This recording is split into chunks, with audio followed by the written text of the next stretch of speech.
the first week of January, and many people are riding that New Year wave and setting big resolutions for the year. But statistics show that most resolutions don't always stick. Joining us today to help us keep out of those pitfalls is Katie Fallon-Drew. She is a habit change expert and wellness coach. Good morning to you. Hi, nice to be back. It's so great to have you back. As a habit change expert, why do resolutions fail?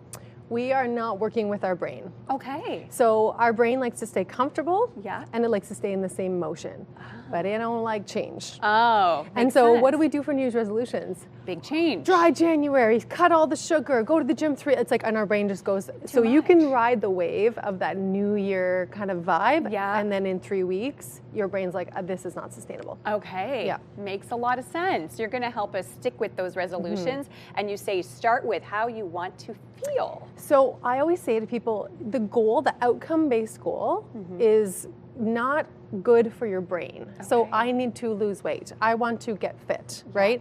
Well, your brain needs a quick win every day to keep showing up. And how are you going to get there? Through the daily habits. Okay. So you need to pick a new goal. I always say to my clients, pick a goal. Like, how do you want to feel? So if you want to feel energetic, then what can you do today to feel more energetic? That 10-minute there. walk is going to make you feel more energetic. And then your brain's like, oh, maybe I'll do this again tomorrow. Okay. I want to lose 10 pounds. Well, how long does that take? Your brain's like, well, I'm not seeing progress. I'm not doing this Right. anymore. Okay. So start with how you want to feel and then reverse engineer. And then pick a Okay. couple little habits that you know are going to make you feel a bit more like And that. to get there, I Yeah. love that. Yeah. Okay. Yeah. Tip number 2, you say build daily habits for real life.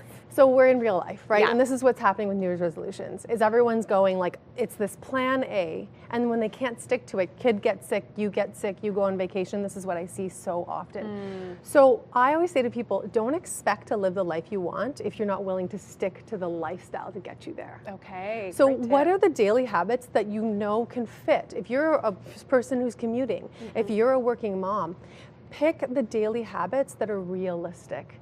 Then you're Okay. not going to hit things that aren't and then feel shame and then give up.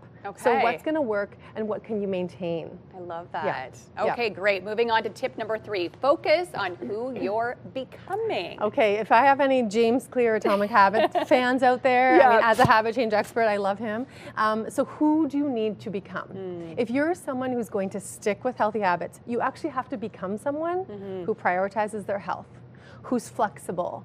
When you go on vacation, maybe you're not hitting the gym, but maybe you're going for a walk on the beach. Right.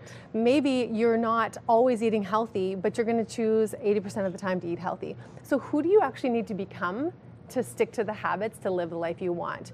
Do you need to set boundaries? Do you need more help?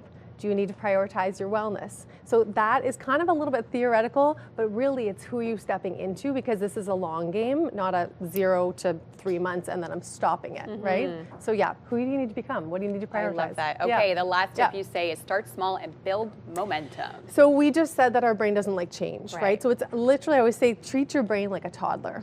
And so you got to dangle that carrot, like, come on, brain, we can do this. So I always say, start so small that your Okay. goal passes the giggle test. I love that. We have to build habits like bricks. So if you start really small, I always say to my clients, if you can't hit this goal for 2 weeks, it's not the right goal. And some people get frustrated. They're like, I want the easy button. I want to change everything all at once. It doesn't work that way. So start small. Pick one thing that you know you can hit. And if you can hit it for a couple weeks, then and only then do you build. That's I it. love that. Yeah. And the great thing is you can help people too. How can they get a hold of you if they want more help? So healthyconfidentyou.com. I'm actually running a free masterclass this Friday. I don't often do that, but just to help Wonderful. people learn about this time of year. Yeah. Or Katie Fallon-Drew on all the socials. Wonderful. Yeah. Thank you so much, Katie, for Yeah. joining us Thanks for today. having And me. hopefully people will be able to stick to those New Year's resolutions Yes. this year.